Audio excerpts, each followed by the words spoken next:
Ça y est, il l'a remporté. C'est officiel les amis, Ousmane Dembélé remporte le 11 d'or de l'année. Vous allez être choqués du classement final des votes. Et pour ceux qui se demanderaient quelle est l'importance de ce trophée, dites-vous que le trophée est attribué après le vote du public. Et Lionel Messi, Zinedine Zidane, Maradona, tous ces grands noms-là l'ont déjà remporté. Et d'ailleurs, ici on a les derniers joueurs à l'avoir remporté. En 2019 c'était Sadio Mané. En 2021 c'était Karim Benzema. 2022 également c'était lui. Erling Haaland en 2023, 2024 Vinicius et 2025 Ousmane Dembélé. Et avant même de voir le résultat final des votes, voici ce que Ousmane Dembélé dit par rapport à sa saison. Il a notamment parlé du pressing constant qui passe son temps à faire. Il dit « Je suis maintenant constamment en alerte sur le pressing ». Et le journaliste lui dit « Mais à la base, tu n'aimais pas défendre ». Ousmane Dembélé répond « À la base, je n'aimais pas défendre ». « Oh, mais tu sais, le pressing sur le côté et dans l'axe, ce n'est pas vraiment pareil. Dans l'axe, tu as 10-15 mètres à faire et après, tu peux te reposer. Si je fais le pressing tout seul, je suis mort. » Donc là, clairement, on comprend que Luis Enrique a eu un gros impact sur son jeu. Le fait de l'enlever sur le côté et le mettre dans l'axe, c'est tout ce qui a changé son jeu. Lui-même, il le dit, sans ça, il n'aurait pas pressé autant. Après avoir reçu ce trophée du 11 d'or, voici ce qu'il dit. Il dit ça me touche, mes sacrifices et mes performances sont reconnus. Ici, nous avons le classement final et le pourcentage de votes. Donc, Ousmane Dembélé termine premier avec 32,5% des votes. Lamine Yamal deuxième avec 30%. C'était très serré entre lui et Ousmane Dembélé. Kylian Mbappé troisième avec 12,5%. Là, clairement, il y a un gros écart. Achraf Hakimi à la quatrième position avec seulement 7%. Pedri vient en cinquième place avec 5,6%. Rafinha à la sixième place. Mohamed Salah à la septième place.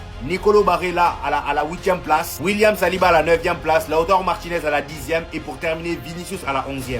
Les gens connaissent plus rien au foot en fait. Ousmane Dembélé vient d'être élu le meilleur joueur de l'année par le journal 11 mondial. Et il a gagné le 11 d'or. Très bien, c'est mérité. L'intro, elle n'était pas pour lui. Voyons voir le top 10. Pour info, des centaines de milliers de lecteurs du magazine ont voté pour récompenser Ousmane. C'est mérité. Voyons voir ce que ces lecteurs ont dans le crâne. Première position, Ousmane Dembélé. Ouais, ok. Les stats, le palmarès, qui a quasiment tout gagné, finaliste de la Coupe du Monde des clubs, ok. Lamine Yamal, ok, il a crevé l'écran, triplé national, demi-finale de Ligue des Champions, ok. Kylian Mbappé. Non, là, je m'arrête là. Parce que c'est pas fini, attendez la suite. Mais Kylian Mbappé, sur le podium. Non. Non. Le mec, il a pas, non. Soulier d'or, ce que tu veux, je m'en fous. Première partie de saison catastrophique, saison blanche. Déjà Mbappé devant Hakimi. Non, Hakimi quatrième, bon, ça peut s'entendre. Si on enlève Kylian devant lui, Pedri cinquième, bon, ça peut s'entendre. Le joueur avec le plus de trophées d'homme du match, très très bon. Pareil que Lamine Yamal, triplé national. Rafinha sixième. Donc là, Rafinha, Kylian Mbappé évoluent dans le même championnat. Qui a été élu meilleur joueur de ce championnat? Rafinha. Rafinha, Kylian Mbappé évolue en Ligue des Champions. Qui a été le plus loin? Rafinha. Rafinha, Kylian Mbappé en Ligue des Champions. Meilleur buteur, Rafinha. Meilleur passeur, Rafinha. Expliquez-moi. Mohamed Salah. Bon, après tout, ça peut s'entendre. Nicolo Barella, histoire de mettre un petit mec de Serie A. Finaliste quand même de Ligue des Champions. Ça s'entend, très belle saison. Saliba, étonnant. Lautaro, ouais. Vinicius. Là, on est à la 11e place. 11e place. Il est où Vitinha? Il est où Vitinha? Tout ça pour vous dire, de la même manière que le Ballon d'Or n'a pas de valeur parce que les journalistes votent un peu aveuglément, tout ce genre de trophées là, tous les gens qui parlent de foot sur internet de manière globale, pourquoi vous parlez de foot si vous regardez pas les matchs? Vous votez juste pour les joueurs que vous connaissez, ou qui ont des bonnes notes sur SofaScore ou FlashScore, ou qui ont des grosses stats. Voilà la preuve. Pour moi, la mort du foot, c'est ça. Hein. C'est les gens qui parlent de foot sans le regarder. C'est pas grave de pas regarder de foot. Si demain tu regardes pas la Serie A, t'en parles pas, y a pas de souci. Et j'ai pris la Serie A comme exemple. Alors pourquoi parler de foot à tout prix? Pourquoi parler d'un sujet que tu maîtrises pas? Dites-vous, ça c'est des centaines de milliers de votants. Bah je préfère le Ballon d'Or.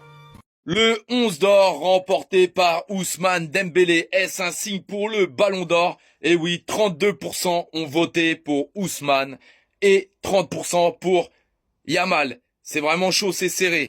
Et c'est encore une première historique pour le PSG. Jamais un joueur du club n'avait soulevé ce 11 d'or. Et là, Ousmane, il dit, hein, les supporters du PSG m'ont accueilli comme un petit frère. Bah après, c'est logique, hein, quand on se donne à 100% pour notre club, bah voilà le résultat, tout simplement. Et c'est aussi là que ça devient intéressant. On veut devenir des grands champions. Et les grands champions ne gagnent pas qu'une fois. Et ça, c'est très très bien de la part d'Ousmane d'avoir cette mentalité et cette grinta.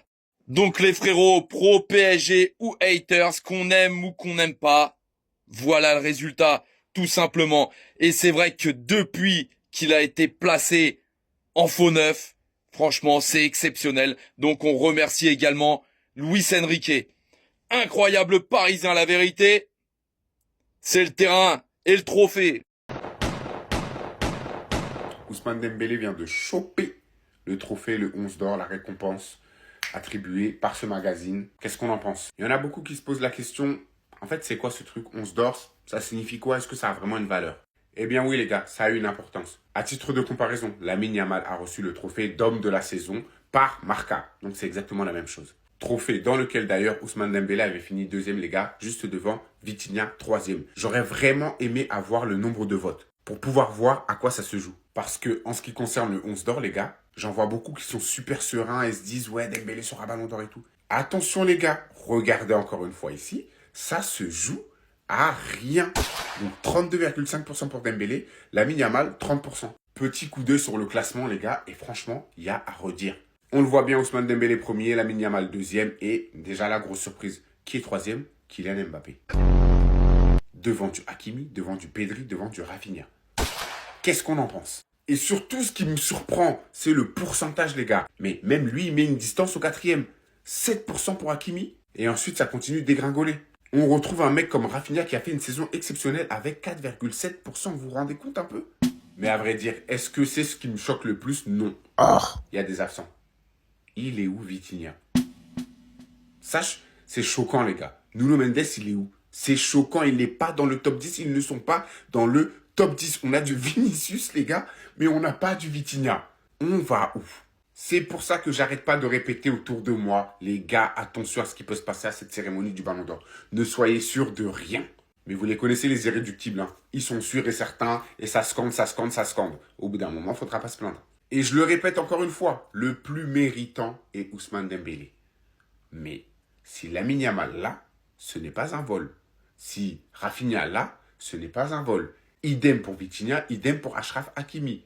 Mais ça reste que mon avis. Donc voilà la team, que pensez-vous de ce trophée décerné à Ousmane Dembélé, mérité ou pas? Et surtout, qu'est-ce que vous pensez de ce classement? Kylian Mbappé 3e, mérité ou pas? Et pour finir, Vitinha, Nuno Mendes absent, qu'est-ce que vous en pensez? J'attends votre analyse en commentaire.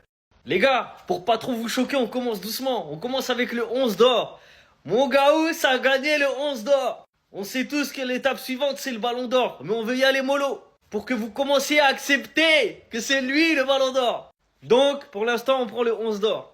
Je tiens quand même à rappeler qu'il y a des joueurs comme Messi, Zidane, Ronaldo, Maradona qui l'ont obtenu. Donc Dembouz, il intègre ce cercle-là. Vous voyez ou pas? Oui, mon Gaous, t'as raison de l'afficher fermement avec ce joli maillot. Ça, c'est le classement. Ousmane Dembélé, 32%. Derrière, c'était serré, hein. Lamine Yamal, 30%. Et après, il y a distance. Mbappé, 3e à 12%. Hakimi, 7%. Pedri, 5%. Et ainsi de suite. Après, bon, le 11 d'or, ça veut pas dire forcément ballon d'or. Regardez les années précédentes. 2019, Mané, il a pas eu le ballon d'or. 2020, il n'y en a pas eu. 2021, Benzema, il a pas eu le ballon d'or. 2022, Benzema, il a eu le ballon d'or en plus d'avoir le 11 d'or. 2023, Haaland, il a pas eu le ballon d'or. Et 2024, c'est Vinicius qui a gagné le 11 d'or, mais il a pas eu le ballon d'or. Donc c'est pas forcément le vainqueur du 11 d'or qui est ballon d'or. Mais pour Ousmane Dembélé, ça sera le cas. Parce qu'au-delà d'avoir eu le 11 d'or, il a été aussi élu meilleur joueur de la Ligue des Champions, meilleur joueur de la Ligue 1, meilleur buteur de la Ligue 1, champion de la Ligue des champions d'Europe. Bref, il y a trop de choses, ça serait trop long à tout énumérer. Donc voilà, préparez-vous mentalement. Bientôt, dans, je sais pas, une dizaine de jours, il y aura la même photo avec France Football en haut et un ballon d'or.